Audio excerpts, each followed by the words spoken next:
morning, brothers and sisters. We're happy to be here. We got a full day today. Our day today is full, and we're going to certainly meet the mark. We got the Tahaka Bay interview coming up at 9 o'clock, I believe. I'm going to put the link. We're going to make sure that I put the link in so you'll have that information. So we look forward to a full day today.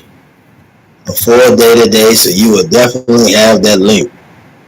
And we'll be on the Time Show talking about the Tahaka Bay interview.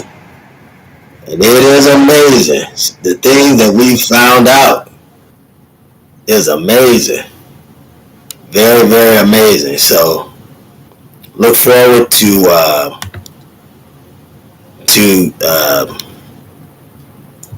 getting this information and hearing it.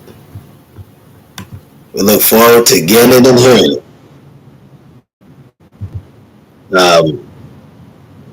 Brothers and sisters, tonight is going to be a busy night. It is going to be a busy night. So busy. But we can definitely handle it.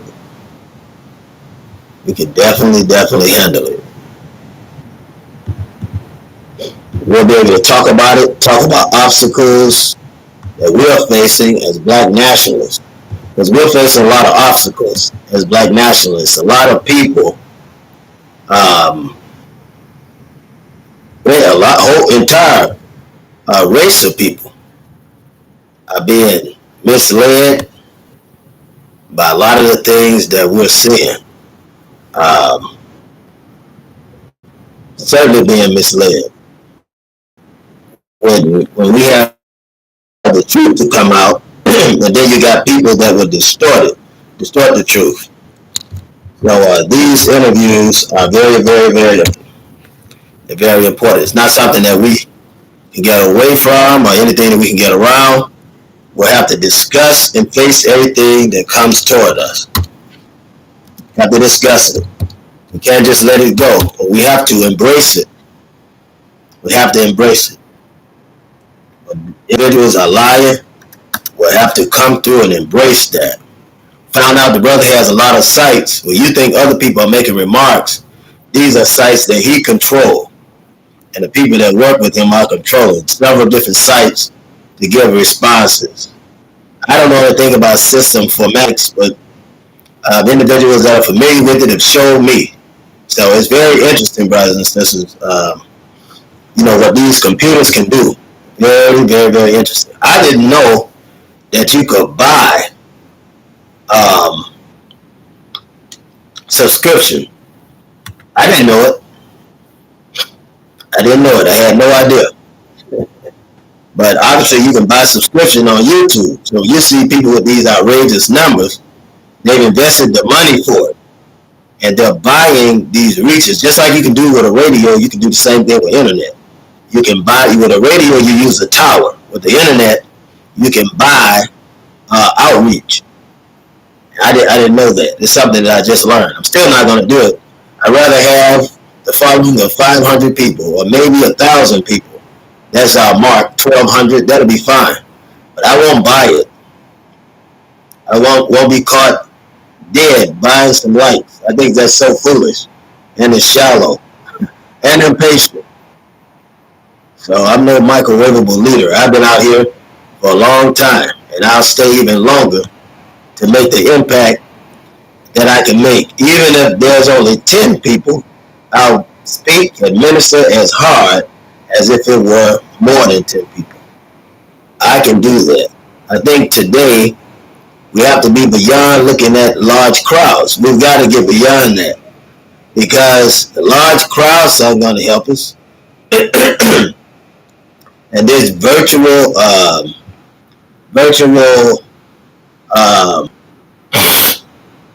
excuse me, I don't know what to call it. Virtual societies, I guess it's better for me to say that. The virtual societies are not going to help us either, right? Because it's not tangible. It's not people that you can touch. You got to understand that that with us today, the white man is creating every situation that he can, literally, to stop us from meeting physically. He's created all of these situations. I hope you can appreciate that. He created these situations where we can't even get together and have a sit down, a cup of coffee, or a communion together, right? We create these situations so we can do it. So this virtuality, whether you know it or not, was created to further divide the black community. That's why it's so important that we don't buy into it. We can't buy into it. Excuse me, brothers and sisters. It's been a long day as usual. Out there fighting the good fight on the front line, planting seeds that we'll have to wait for to break the soil, wait to come up, because we're planting it in a bitter winter of discontent. Isn't that right? And so we have to plant these seeds and wait after the bitter winter of discontent. Wait until the spring comes, that the seed will grow into a plant, and that plant a mighty tree to yield mighty fruit. Isn't that right? Isn't that right? So I get happy, brothers and sisters. I'm so happy to be a part of this generation today, because I know that God is in the middle of us. I know that God is standing right in front of us and guiding us in these difficult days. We got to handle the subject of Minister Malcolm. As long as there's a nation of Islam, as long as there's a Christian church, as long as there's a Church of God in Christ, all of these participated in the support of Minister Malcolm, and they also followed him. Minister Malcolm is the nearest Jesus figure that we have. It was Martin Luther King. It was Minister Malcolm, because he stood against the powers. King was coerced by the powers until he woke up. It was Minister Malcolm that planted the seed of revolution and the seed of black nationalism. That was Minister Malcolm. And brothers and sisters, you and I have to be wise enough to plant these seeds today. That's what we have to do. God is calling you and I to do the work, to do the job of planting these seeds, of bringing in, great God, the day of our salvation. Isn't that right? When we read, and I was talking to a sister today from the nation. This sister and I was discussing Lilith. Me, her, and the brother, her husband, were discussing Lilith, who was the first wife of Adam. And I want you to understand that Adam, A-D-A-M, in creation is the same as A-T-O-M in scientific element. In other words, it's the basic building block, right?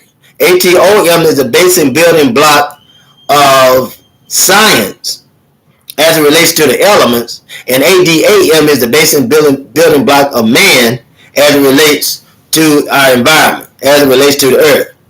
And we were explaining how Lilith was the first wife of Adam, and how Lilith did, according to history, seduce and rebel against Adam, and how she was responsible for Eve, he says serpent, right, taking the fruit from the tree of knowledge of good and evil, right, and the tree of everlasting life, and how physically this devil came up through the Nile, which they called the serpent. It would have been Lilith who would have introduced it. And there's so much in the book of generations, if you study it, that we don't know. So much that we don't know. But you have to study it. But there were more than Adam and Eve in the garden, brothers and sisters. When they talk about a garden, this is symbolic to a city, right? This is the term used for a city or a place of dwelling. So you had more than just them there. But the people on the inside couldn't be interrupted by disobedience of any of the first of creation. So when they use Adam and Eve, they're using those of the first creation. But I want you to understand that Lilith was the first wife of Adam, which suggests that there were other people in the garden. And so, you know how it is when the sun first comes through the window and you block it from your eyes, right? Because it's too strong. Your eyes have been closed. But the minute that you get sunlight, it may sting a little, but you'll begin to be able to focus in light. You'll be able to focus and see things in light. And so the truth is so important to us, and we have to get the truth out. So anytime we hear anything that is conflicting, we have to explain it. Which brings me to what we're talking about today. Greetings, Brother Bruce. Assalamu alaikum. Peace be unto you and the soldiers of truth. Certainly, sir. Thank you. Certainly so. And we have to explain any incident, right, in causality. We have to explain it. Now, I'm explaining the incident with Taharqa Bay because it seemed like truth, but it's not the whole truth. Isn't that right? There's been truth mixed in with a lie. And truth mixed in with a lie. So we have to explain that, go all the way back. And the same information he poured up, you should be able to pull it up and see that I came up in the ministry from a young child at 3 years of age, even ministering in a peach grove to people who were picking peaches from my family's orchard at that time.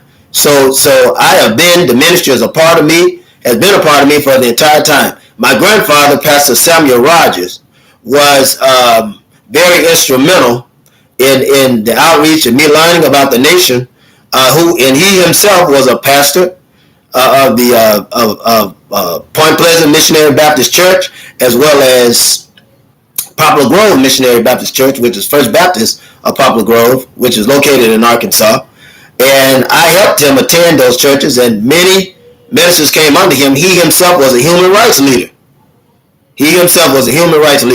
So his name is Pastor Samuel Rogers. If you look up my name and you go to one of the sites, people have done a great job of attaching that. They've done a great job. Now, I don't know how they did it, but they did a great job. So you'll be able to click on the words and click on his name and bring those things up. You'll be able to do it without problem, without mishap. So the same information is out there.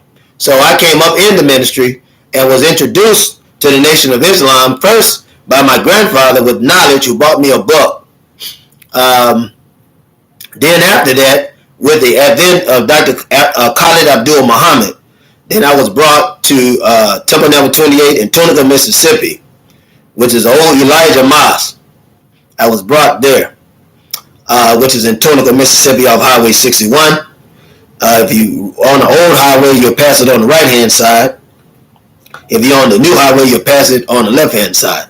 And you can see it out there in the field. It's still out there in the field, still recognizable. So I just thought that I'd put that out to you.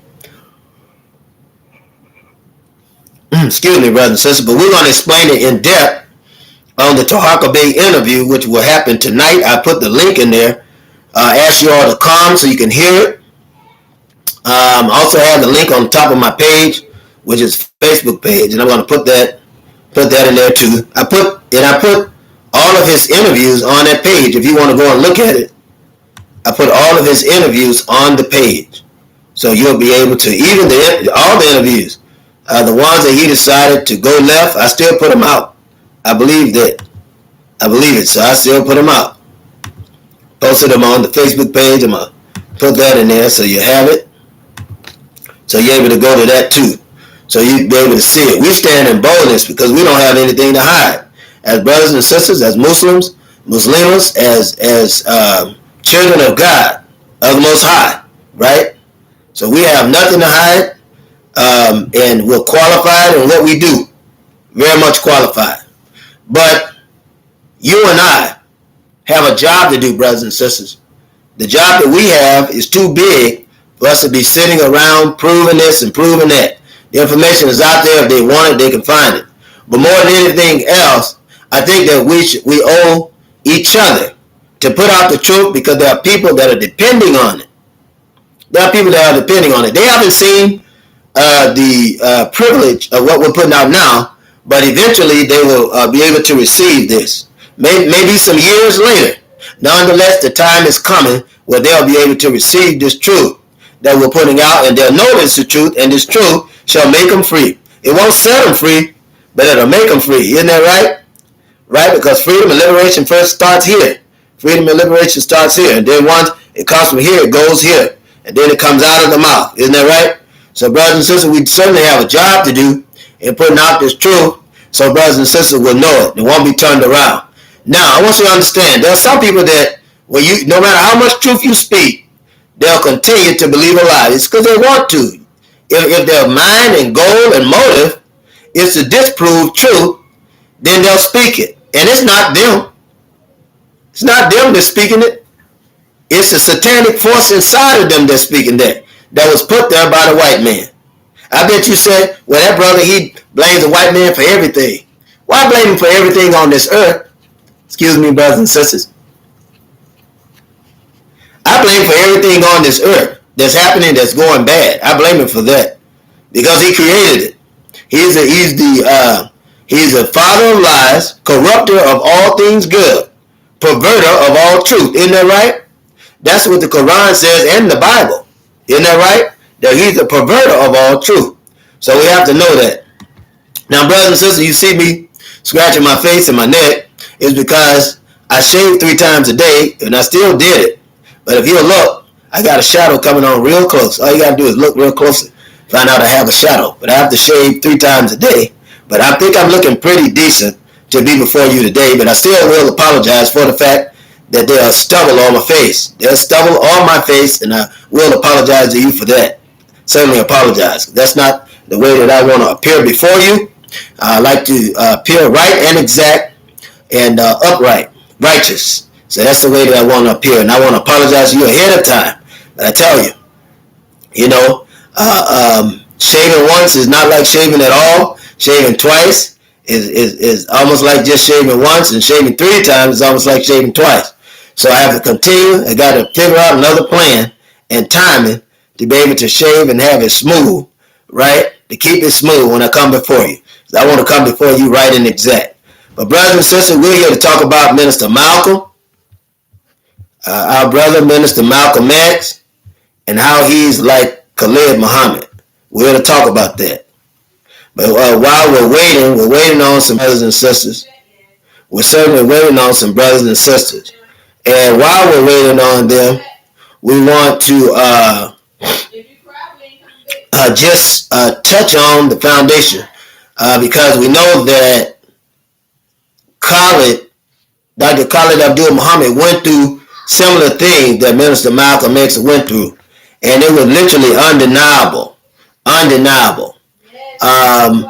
The blockers that he came up against is undeniable. I mean, equivalent to the trouble that Minister Malcolm went through, totally equivalent to that trouble that he went through. And there's a reason for that, because it was a meddling of the CIA and FBI.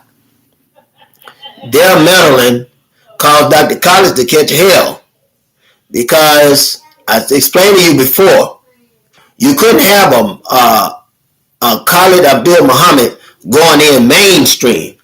You couldn't do it.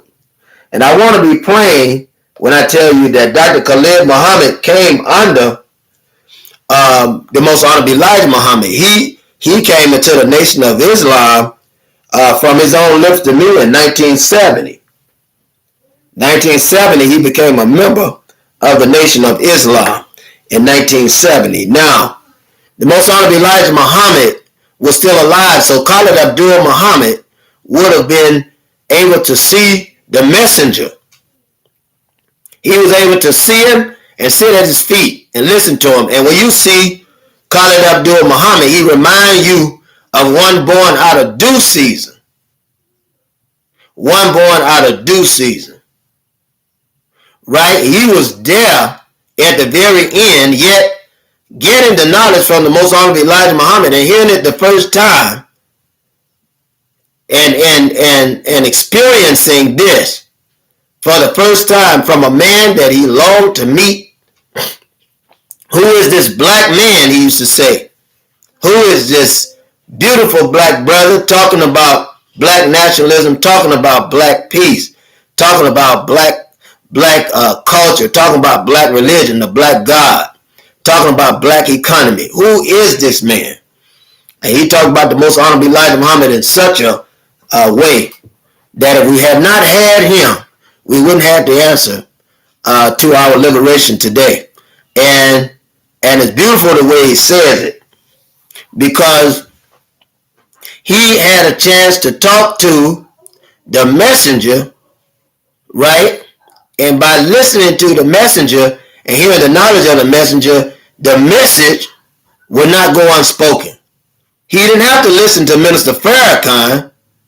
He came in to the Nation of Islam to hear the Most Honorable Elijah Muhammad. And he was able to get the true knowledge, the true teaching in the pace of 5 years. I would say 4 years and 2 months, because the Most Honorable Elijah Muhammad died ascended, February the 23rd, 1975. So this should be noted. It should be noted. Now, I said that to say this, that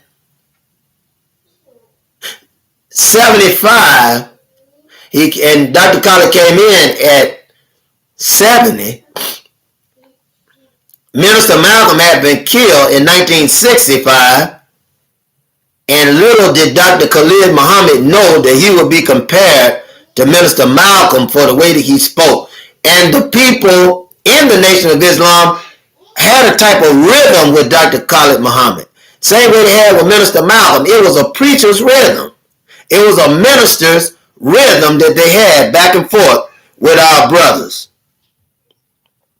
And it's easy to see, brothers and sisters, how one could be mesmerized by the Honorable Dr. Khalid Muhammad. He was a mesmerizing figure. Very mesmerizing. I remember the first time that I met him, he was down to earth as a big brother. That's the way he appeared to me, as the big brother that I never had. And I have brothers, but he appeared to me as one that was realistic in the knowledge, strict and stern in the faith, but not so strict that he couldn't reach down and pull up a brother or sister that had fallen by the wayside. He was really a beautiful brother. He put fire on you, because he definitely would put fire on your behind. He would put fire on you, brothers and sisters. But he did it in love. Lots of people, when they have positions, they let it go to their head and would talk to brothers and sisters without real respect. Reach deep within them, right? Take their life support and literally snatch it up out of them. Dr. Khalid Muhammad wasn't like that. As a Muslim, he was gentle with brothers and sisters. He knew that meant well, but he was hard-headed, brothers and sisters. If you worked against the teaching of the Most Honorable Elijah Muhammad, you worked against the organization of the Muslim movement, he was hard on you. He was very hard. He didn't play with organization. He didn't play with time. He never did. Something he didn't have time to do. He believed that time was precious and it shouldn't be wasted. And so he, like Minister Malcolm, organized time like dollars in a wallet. So they said time is expensive. And you have to use it wisely, because when you spend it, you'll never get it back. And brothers and sisters, this subject, like Malcolm, like Dr. Khalid Muhammad, is the same all the way up to even the assassination, because there were individuals that were around him. If you look, I want you to just pay attention to this. Minister Malcolm died, ascended, right, through death from the hands of black men when he was out of the Nation of Islam, which he had been forced out. He didn't get out, he was pushed out. Farrakhan was involved. Farrakhan was involved. Dr. Khalid Muhammad was pushed out of the nation. Right? Silenced by Farrakhan, removed from his post, he was pushed out. Farrakhan is involved in both of these. The CIA, the FBI is involved in both of these. The federal government is involved in both of these assassinations. And just like Minister Malcolm, life was taken from those around him that should have been protecting him. Right? Dr. Khalid Muhammad had trusted the same individual that was around him. And we see our brother's demise had happened. Our brother's demise had happened. Now, I want you to understand, brothers and sisters, because it's very important. If you don't understand anything else, is that the federal government can't handle a revolutionary speaking separation that's able to organize it. You have to understand that. If you don't understand anything else, you need to understand that. And I'm not going to be before you long, brothers and sisters, but I want to be able to explain it in no uncertain terms that if we successfully build the revolution through nationalism, black nationalism, then we have slaved the entire American government without raising one weapon, without raising a hand. The time will come when we will have to raise weapons, but we can win by effective black nationalism. We can win. We can literally take over the regime by starting our own government from one state. If we do it in that state, just like it did in Tulsa, Oklahoma, then the smaller cities, smaller municipalities that are black will contribute to that state, and at the same time will gain financially, socially, educationally, and otherwise from that state. If you put in for a loan and you got a state, right, that is running like an African government, because that's the way you're going to have to do it, then that state that's functioning as an African government is able to support the smaller communities in those areas. This is important for us to know. To take over and regime change means to establish a base. And that's what you and I need to do. This is black nationalism.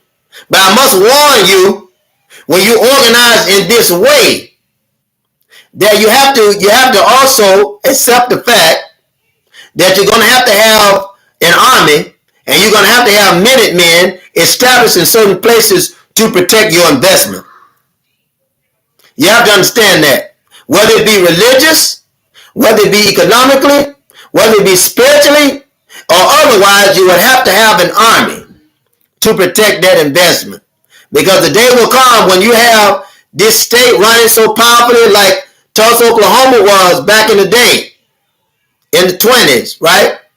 In the late 1800s, the 1900s, the early 1900s, right on into the 1920s. They had everything they needed to be successful as an African state. Whether they label it that or not, that's what it was. To be successful as an African state. And once they had gotten all these things together, the white man came and bombed it. Now, if they had an army, they wouldn't have to worry about being bombed in that state. And that's something else we're going to talk about. And that's why I say, irregardless, you're going to have to arm yourself. You have to do it, because the first war that your fight will be a ground war because they're sending out white nationalists, white racists to come out against you and I. Our brother Larry says, in what state would that be? That'll be weak enough for us to infiltrate. Well, that's a good question, brother. That's a good question. And my answer is this. I think that we should start with a state like Mississippi. I think we should start with a state like Detroit, Michigan. I think that we should start with states like Atlanta, Georgia. We should start with states like Florida. I think Florida would be a good state. Another state that would be good for the taking would be Philadelphia.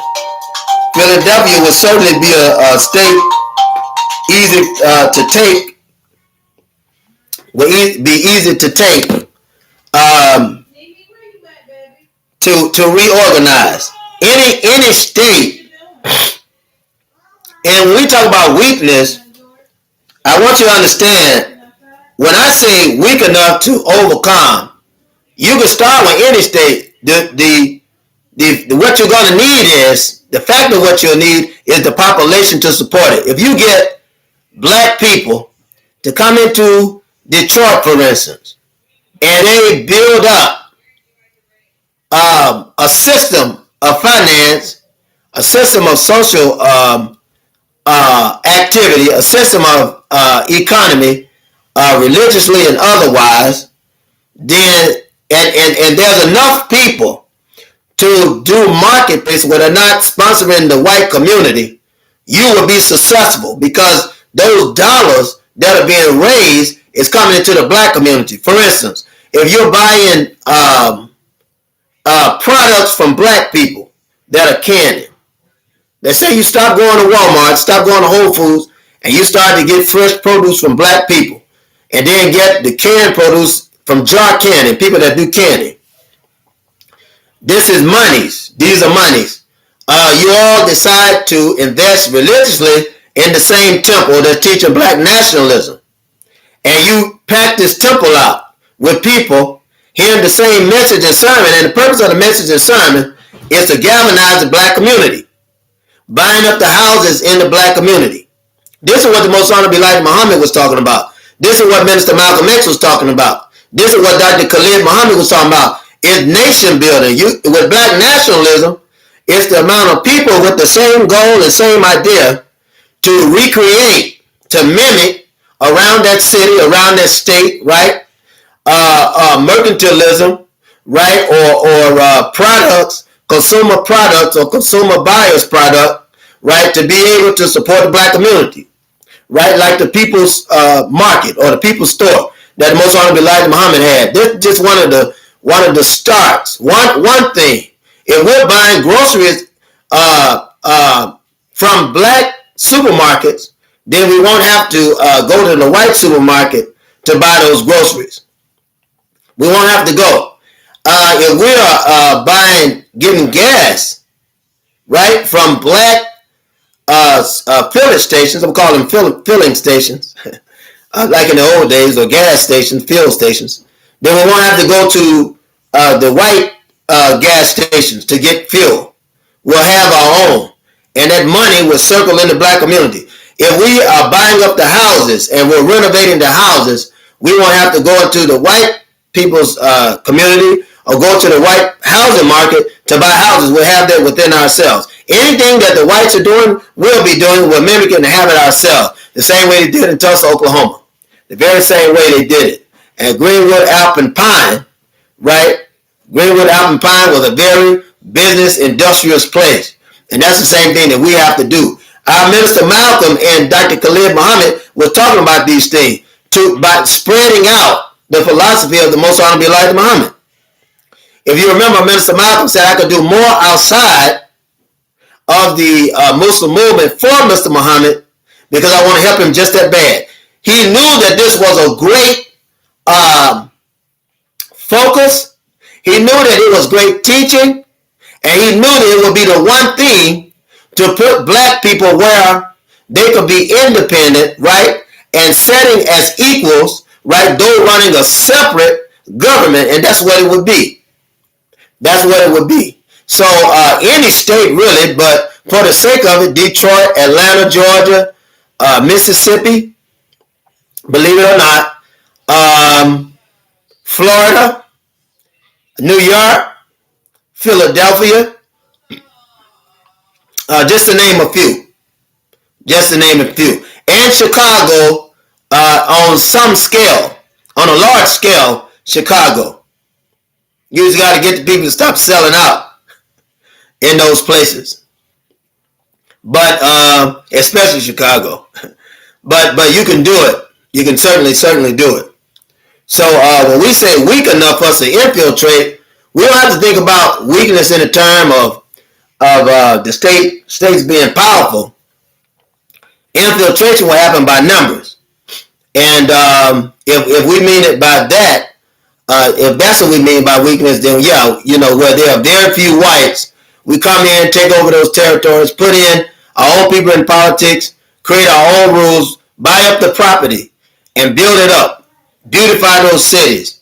Educate our people. Teach them how to do something for themselves instead of asking the white man.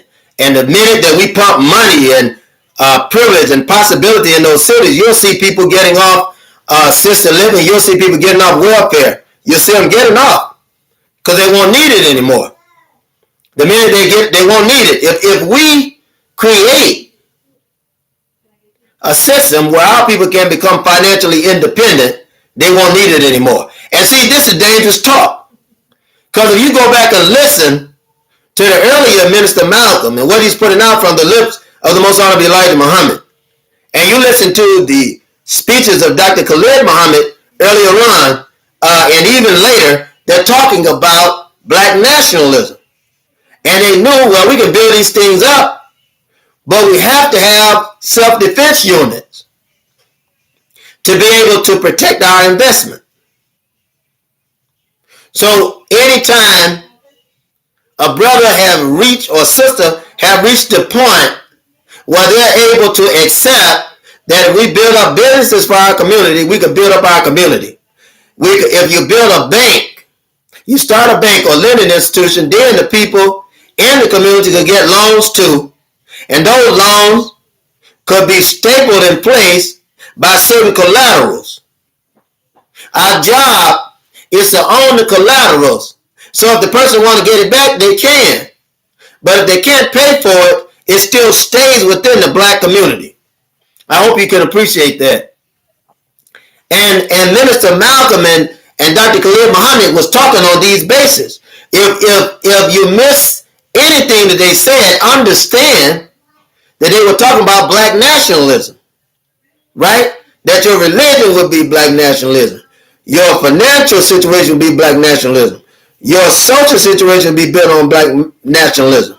Everything you do will be asking, you will test it by asking yourself, will this benefit the black community? Will this benefit me? And that's very, very important. It's important for us to know. It's important for us to learn. Because the minute that we know it, then we'll function and move different. We won't be moving the way that we're moving today. And you and I are moving at such a slow pace today because we know that something must be done, right? And the white people even know the way that we're moving. They know which way we're going. But they jump in the middle of our protest, jump in the middle of our rebellion, because that's what it is. That's what it is. Just like the Haitian rebellion, we are rebelling. They jump in the middle of that rebellion, and what happens? When coffee is hot, and you put that cool milk in it, right? It used to be hot. Put the cold milk in, it gets cold, right? It used to be hot. Now it's cold. It used to keep you awake, right? Then with milk and cream, it put you to sleep. So we got to keep the coffee hot. We got to keep the white people out of our business when it comes to our own nation building. We can't listen to them We can't listen to their children. We can't listen to their great grandchildren or anybody in the white line, because it's their reason that you and I are in the situation that we're in today. They're the reason that we're in the situation.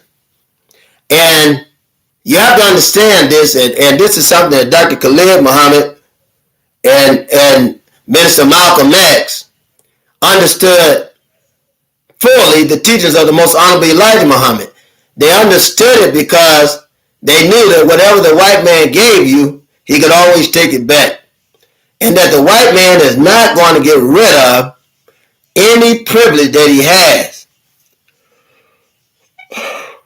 Excuse me, brothers and sisters, because that privilege is connected to his nationalism, and his nationalism is connected to his racism, and it's the racism and white nationalism that is giving the white man his privilege. White privilege comes from those, and we have to understand that. We have to understand it.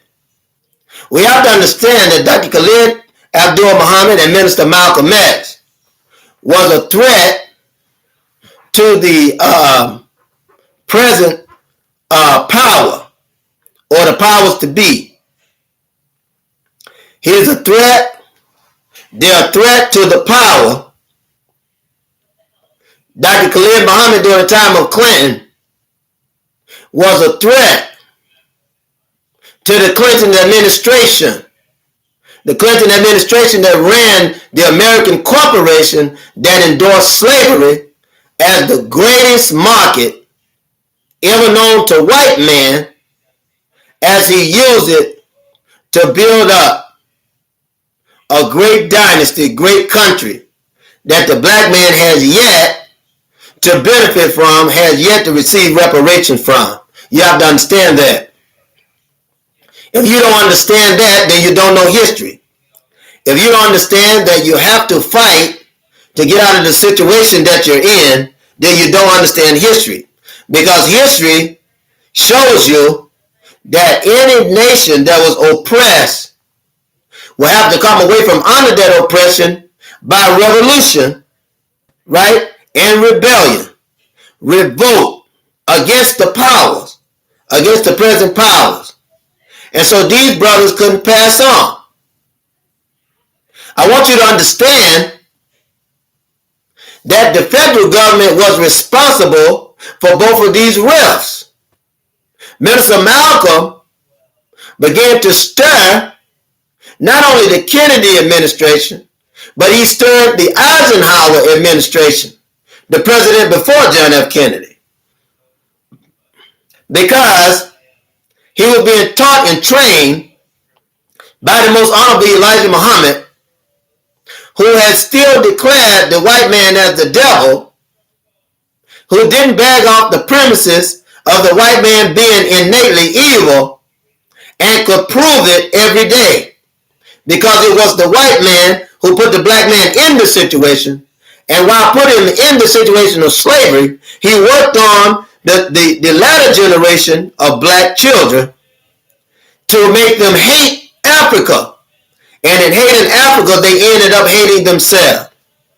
And if you find anybody that would hate the root of a tree, you'll find out that they can't love the tree.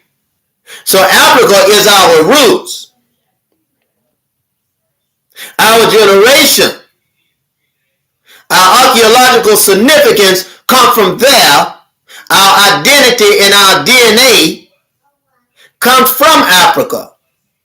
The topical identity and the genetic identity come from Africa. And in order for us to understand what's going on today, then we have to understand what's happening in Africa. We have to understand what had transpired prior to the present happens in Africa. We have to understand that what's happening over there, socially and spiritually, we are affected by that over here. We have to understand why we are affected, who put us in this situation, how we got in it, what we'll do while we're in this situation, how we get out of it, and where do we go from there. And the only way that we can do this is by nation building, brothers and sisters. It's the only way. It's the only way that we can do it. And so I'm very happy to know that we're in this period, and that we will be able to see it. You and I will literally be able to see our salvation brought in by liberation. We'll be able to see it. And I'm so thankful for that. So very thankful for that. Now, they concentrated, especially Dr. Khalid Abdul Muhammad, on things that the average person didn't concentrate on. When he talked about the white system and the white people that are in front of us.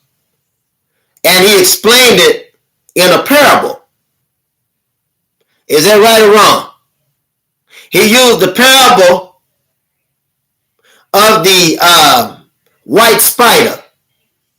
It's no different, because if you saw Muhammad Ali, he often used parables to help get a better understanding for white people of what's going on, so that black people would truly understand what's going on. Minister Malcolm used it too, so that he could use symbolism to make us understand what's going on and what is in the true nature of a person. Isn't that right? And so, brothers and sisters, we have to understand that the white man is being true to his nature when he kills. He's being true to his nature when he divides. True to his nature when he betrays. True to his nature when he distorts. And he's true to his nature when he causes confusion. For the teachings of the ancestors in the book of Isaiah say that he is the author of confusion. Isn't that right? But it's also in Isaiah that said that when the promise comes, right, when those generations of messiahs come, they will make the rough places plain and the crooked straight, and the glory of the Lord shall be revealed, and all flesh shall see it together. Is that right or wrong? It's in Isaiah, which talked about the actual fire and the illusion of fire, which can't be quenched. From the Hebrew root word, right, because they didn't have vowels, and this is African Chaldenic history. From the Hebrew root word, they used the term KBH, but you sound it out, Kaba, then you get the A understood to be there, you get the term Kaba, to be quenched, extinguished, to go out. It links the verse at the end of a particular chapter to the verse, to the beginning chapter of the whole book of Isaiah, which is in Isaiah 1 and 31. That none shall quench. Is that right or wrong? So, in a sense, Isaiah is agreeing directly with the most honorable Elijah Muhammad when he said that the white devil cannot be saved. Isn't that right? He said no one can do it. All the prophets have tried and they failed to save this white man that is true to his identity. This is the knowledge that the most honorable Elijah Muhammad was putting out. This is the knowledge he gave to his ministers. This is the knowledge that Minister Malcolm carried to the people.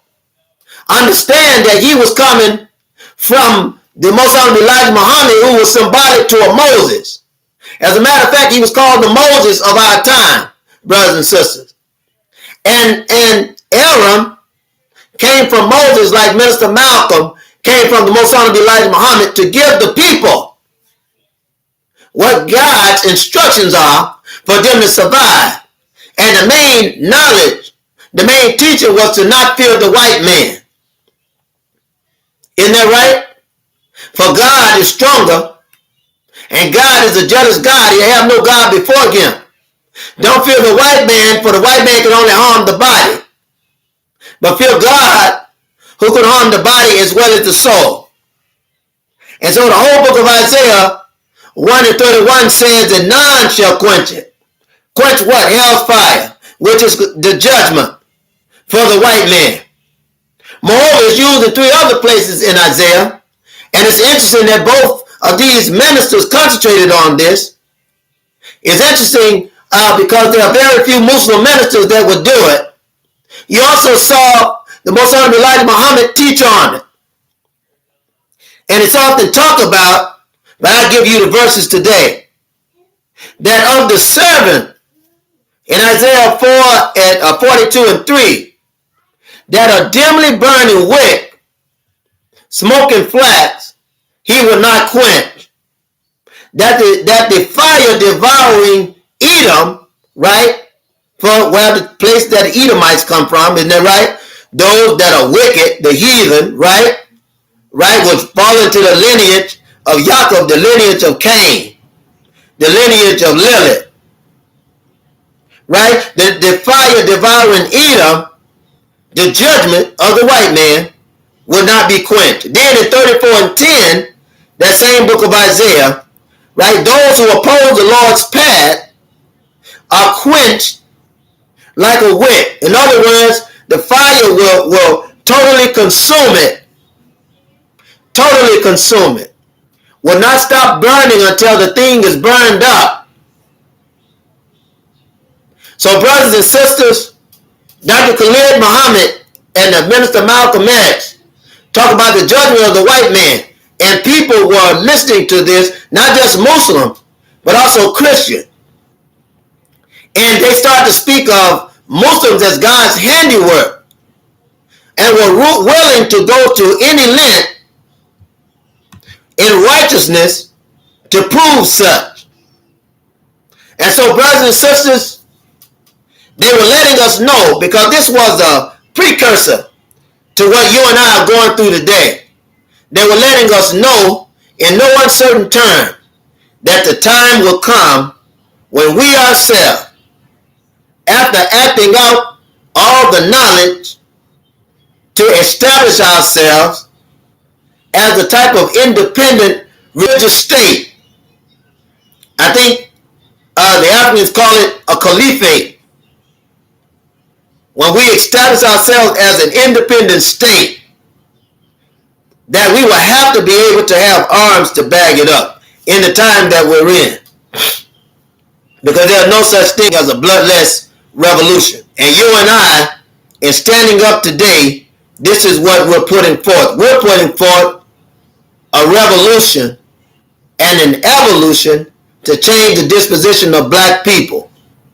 We're on a chessboard making moves to take over the present regime that has overtaken us. So we're moving our pawns as powerful pieces. And once they gain a certain place, then we'll move our knights and our rooks on down to our king and queen. Because this nation is being turned over to us. They could see it then. Minister Malcolm and Dr. Khalid Muhammad could see it then. And so this is a reason why they were organizing an army. It's the same reason why the federal government came against them, to take them out. But they'll never be able to destroy the Messiah. The rise of the black Messiah is inevitable, because in the decreasing of the white man, they're not black people going to abortion clinic. They're white people going to abortion clinics. And everywhere you turn now, revolutions and revolutionaries are getting serious and organizing these armies all across, not just in America, but in Africa, in Haiti, in South America. All of these armies, these militias, are being formed, right, for a type of guerrilla warfare. And the white man can fight a guerrilla warfare. He fights a war with rules. We don't fight a war with rules in a guerrilla warfare. We don't believe in the odds. What are the odds? We don't care anything about the odds, not in a guerrilla warfare, because we know that we are fighting, right, for our very lives, and we're fighting with the understanding that we'll have to shed blood and even accept death in order to achieve a certain place and a certain purpose for our own people. Maybe not this generation, but for the generation to come.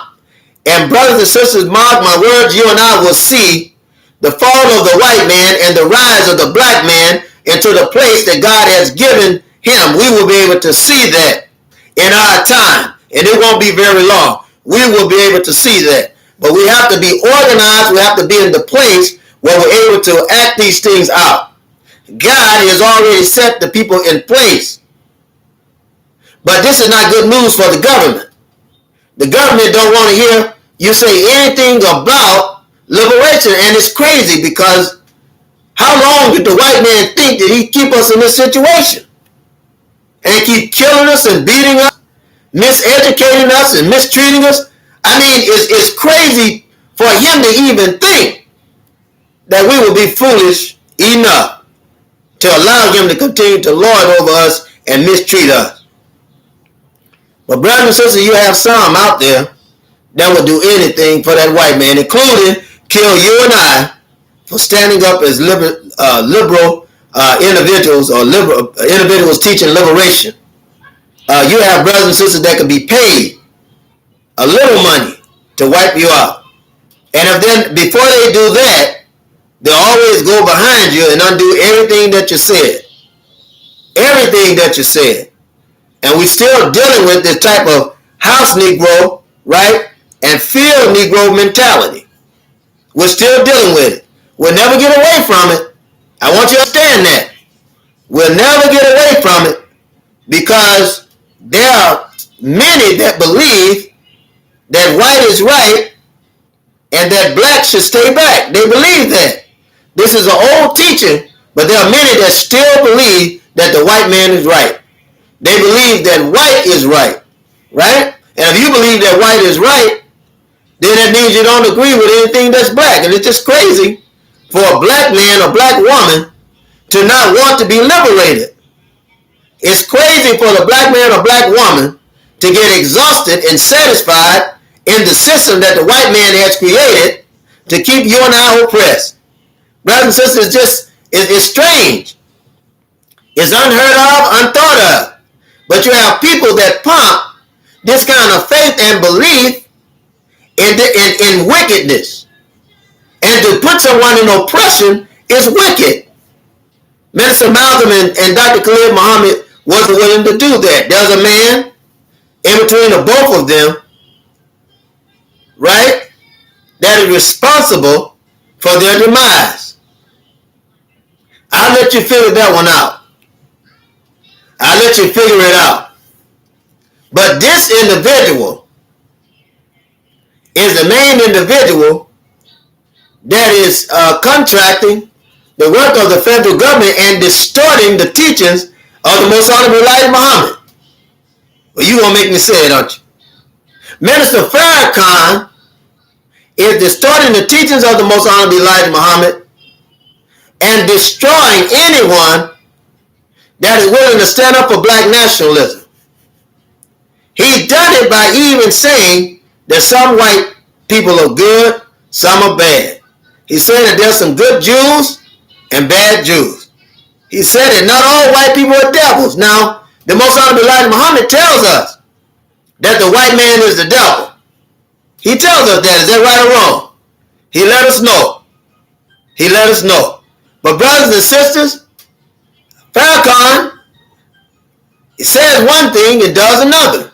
If you look at Father Flavor, I keep bringing it up because I want you to know. Peace and greetings, Sister D. Peace and greetings. Glad to have you here with us. I want you to know that it's dangerous to say that one day white men will be allowed to come in the Nation of Islam. It's dangerous to put white Mexicans over black brothers in the nation, and this type of color line that Farrakhan wants to create in his version of the Nation of Islam. I know you wonder why I say his version. I'll explain it. I say his version of the Nation of Islam because in Farrakhan's Nation of Islam, they are buttermilk colored Muslims.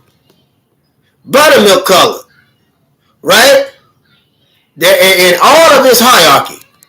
And also Mexicans brothers and sisters, they're also Mexican over black men. Think of in the nation of Islam under Farrakhan. Think of what this does to the psyche. I just want you to think of what this does to the psyche. Right? Does this not oppress the black man and black woman of America? Does it not go against the message of the black man in America spoken of by the Most Honorable Elijah Muhammad? When you see Farrakhan eating with swine, eating with Jews, is it right? Eating with white Catholics, hugging them and befriending them, right? Calling them their friend, while at the same time not atoning with your own brother, Dr. Khalid Abdul Muhammad, while at the same time not atoning with Minister Malcolm and the family of Minister Malcolm. I mean, you have to think about it, brothers and sisters. You have to think about the psychological damage that this kind of teaching does. And our brothers' lives were taken. I just want to show you how likely it was for these brothers to be despondent and to be removed from their position when you have the same players, right, in place to do the same job. Understanding that Minister Malcolm and Dr. Khalid Muhammad were not the true targets.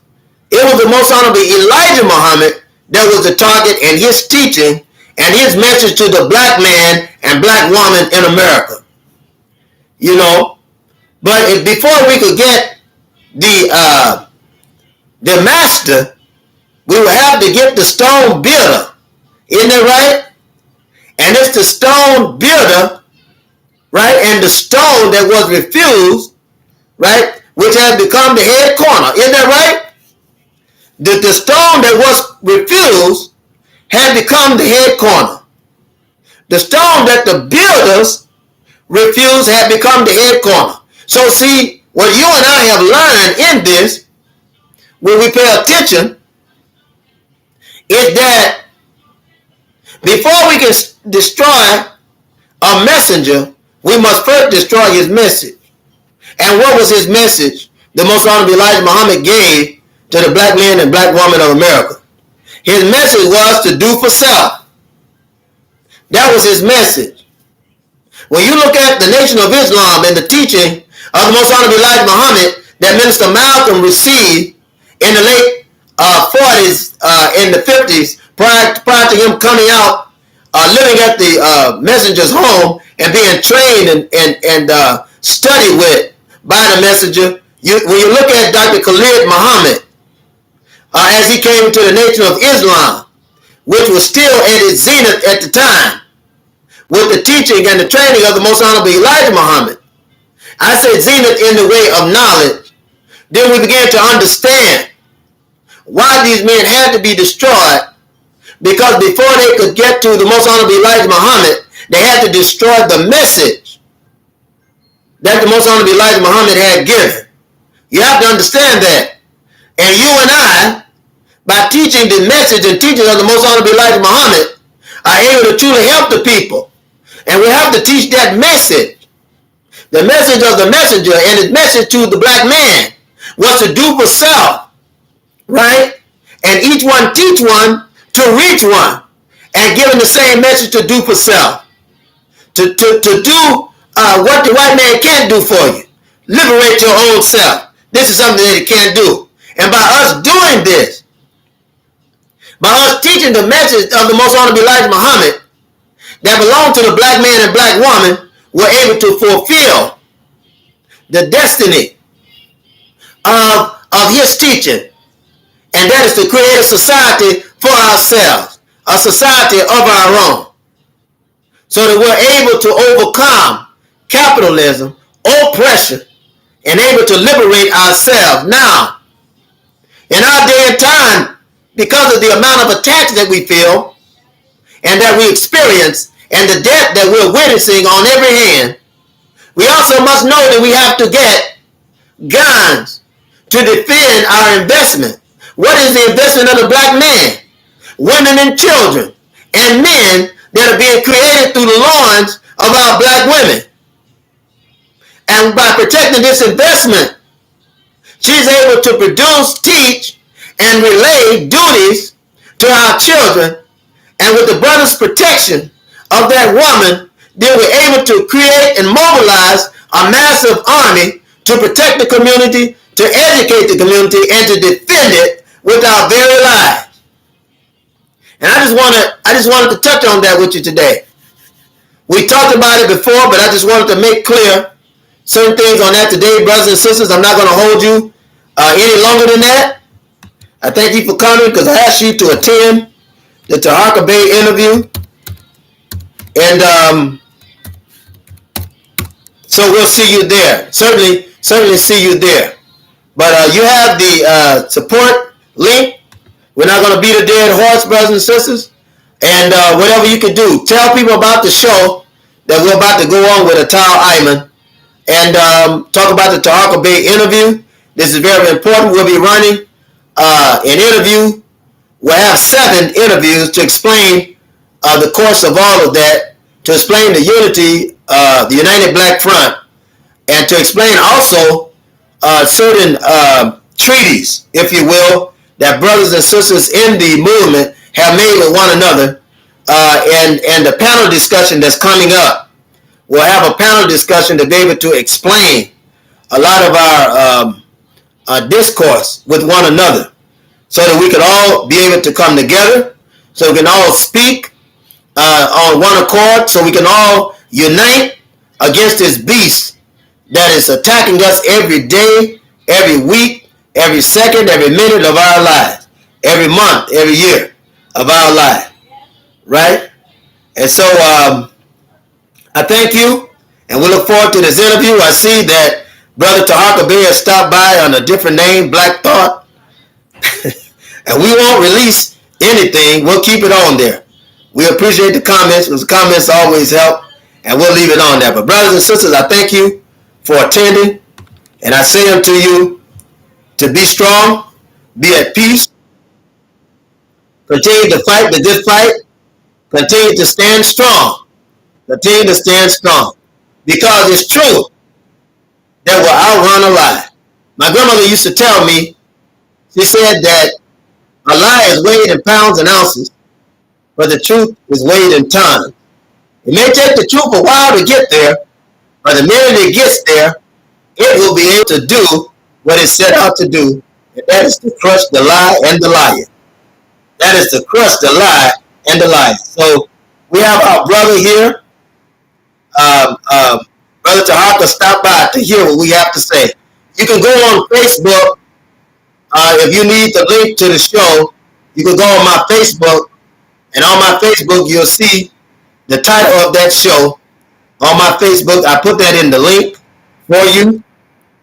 I send the link for you, and I'll try to paste it again so you'll have it, and you can see the link where you can get the show. I put the in there so you can get the show itself on my Facebook page.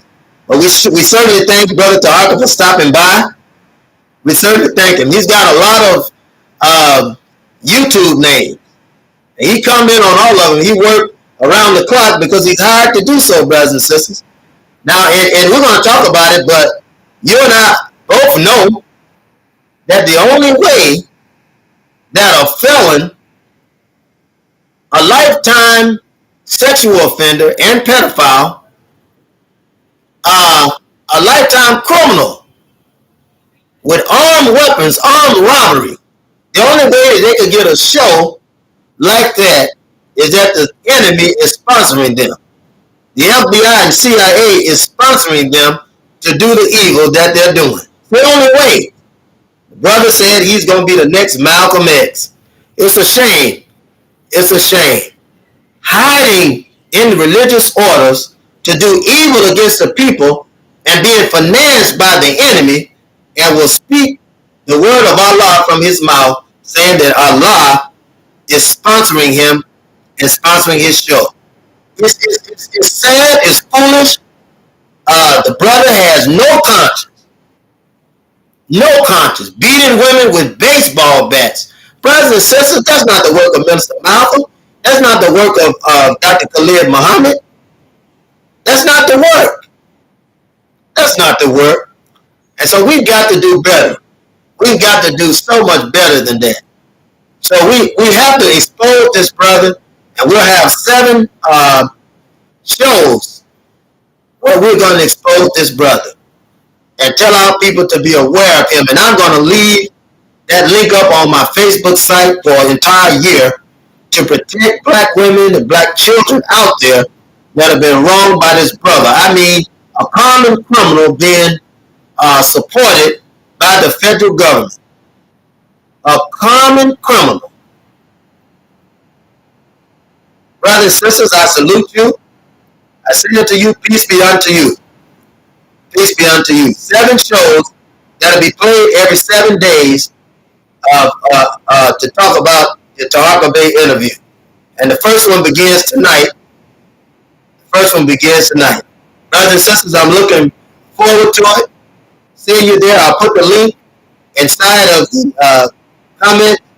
And I said to you in the beginning, peace be unto you.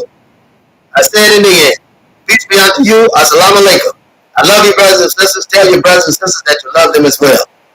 Peace be unto you.